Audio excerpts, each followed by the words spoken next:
국민 여러분, 안녕하십니까? 대한민국 대표 정치 플랫폼 한국정치TV의 뉴스 앵커 손혜린입니다. 윤석열 전 대통령이 7월 10일 다시 구속됐습니다. 윤석열 전 대통령이 다시 구속된 것은 내란 우두머리 혐의로 구속됐다가 법원의 구속 취소 결정으로 지난 3월 8일 석방된 지 124일 만의 일입니다. 이에 따라 윤석열 전 대통령의 신병 확보에 성공한 조은석 특별검사팀은 윤석열 전 대통령에 대한 외환 혐의 등을 추가로 수사할 수 있게 됐습니다. 이와 관련해서 남세진 서울중앙지법 영장전담 부장판사는 7월 10일 새벽 2시 15분경 윤석열 전 대통령에 대해 특검이 청구한 구속영장을 발부했습니다. 남세진 부장판사가 윤석열 전 대통령에 대해 구속영장을 발부한 사유는 증거인멸에 염려가 있다는 것이었습니다.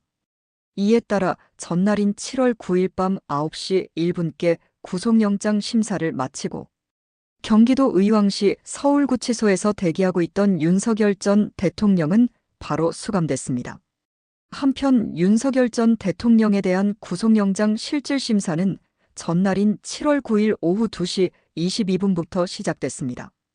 이 구속영장 실질심사에서 특검팀은 윤석열 전 대통령이 저지른 범행의 중대성과 함께 구속의 필요성을 강조하는 데 주력했습니다. 이와 관련해서 특검팀은 지난 7월 6일 법원에 제출한 66쪽 분량의 구속영장 청구서 중 16쪽을 구속 필요 사유 설명에 할애하는 등 구속 수사가 반드시 필요하다는 입장을 강조했습니다. 특히 특검팀은 윤석열 전 대통령이 수사와 재판을 전적으로 불신하며 보이콧할 생각으로 수사 재판을 피해 도망할 염려가 매우 높다고 주장했습니다. 또한 허위공문서 작성 범행, 허위공보 범행 등은 그 자체로 증거인멸 행위라고 지적했습니다. 이어서 사건 관계인들의 진술 변화 등을 고려할 때 피의자에게 유리하게 증언하도록 회유 및 압박할 가능성이 매우 크다고 주장했습니다.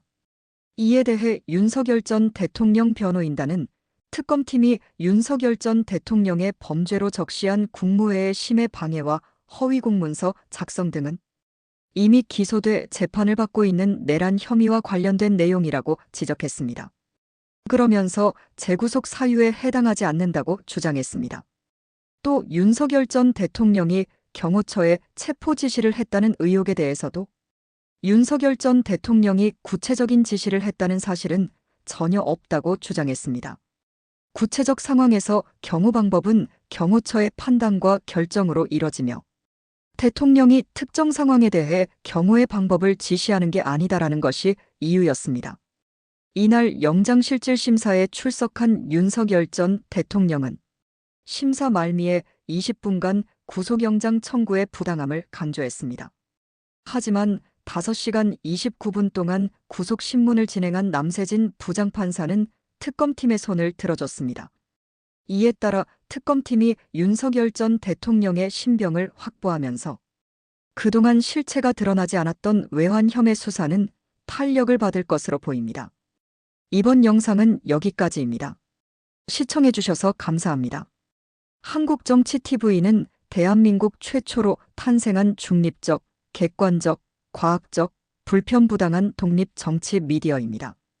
여러분의 구독과 알림, 자발적인 후원은 고품격 독립 정치 미디어 한국정치TV의 제작과 운영에 큰 힘이 됩니다.